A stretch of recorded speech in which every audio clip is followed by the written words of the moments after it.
The Honourable Leader of the New Democratic Party. Thank you, Mr. Speaker. Yesterday at the Law Amendments Committee, we heard many thoughtful and compelling responses to the government's proposed revamping of public education in Nova Scotia. One of those many responses was from a woman named Cheryl Crocker, who spoke about how it was deeply troubling to her that the people that she had elected to the school board were being, these are her words, chucked out the door. So I want to ask the Premier, is he entirely impervious to the dismay that there is amongst the people of the province that a whole order of elected government in Nova Scotia is being chucked out the door? The Honourable Premier. Speaker, I want to thank the Honourable Member for the question. I want to thank all those who presented, Mr. Speaker, before law amendments. I want to thank those who came forward. I want to thank the Minister and the people who sit on law amendments.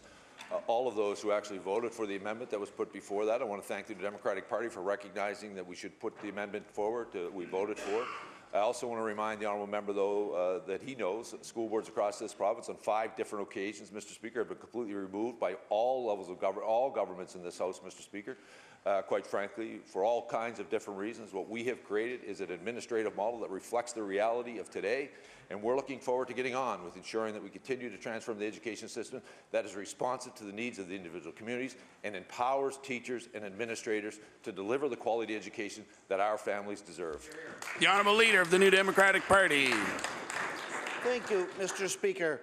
In our party, we believe that when there are problems with an order of government, it calls for improvement and reform, not for obliteration. Now, yesterday, we also heard at Law Amendments from Pamela Lovelace. She drew attention to the fact that this debate is taking place right on the eve of International Women's Day. And the word she used when she spoke to her own reaction to the elimination of 57 elected women in Nova Scotian School Board, the word she used was heartbreaking. Mr. Speaker, the Premier is the author of this heartbreak, is the cause of this heartbreak. What manner of justification can he possibly put forward to all those people who are heartbroken by the erasure of so many women's elected voices in Nova Scotia school boards? The Honourable Premier.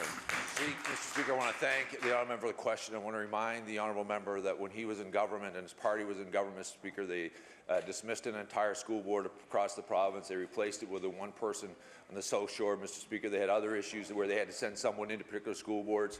He would remember when they sent someone into Colchester County, Mr. Speaker, to deal with helping them build a budget.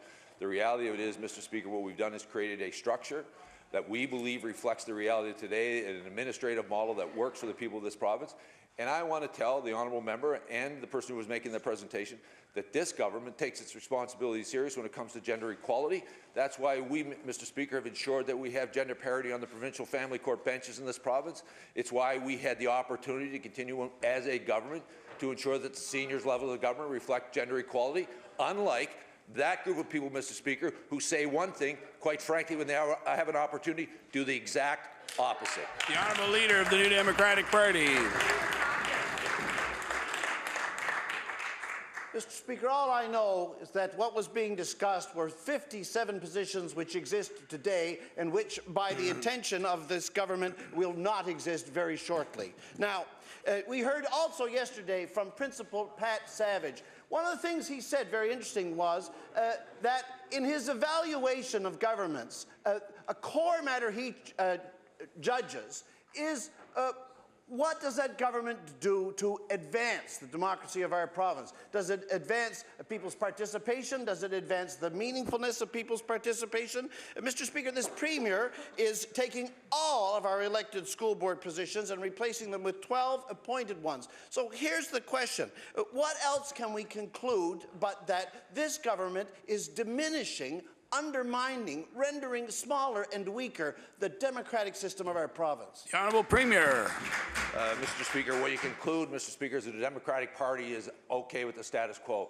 I'm glad he is. We're not, and we're preparing to move forward to transform public education so it responds to the needs of individual children across this province and it responds to the uniqueness of communities, and we're empowering principals and vice principals and classroom teachers to deliver the quality education that our children deserve. The status quo, this party is moving forward.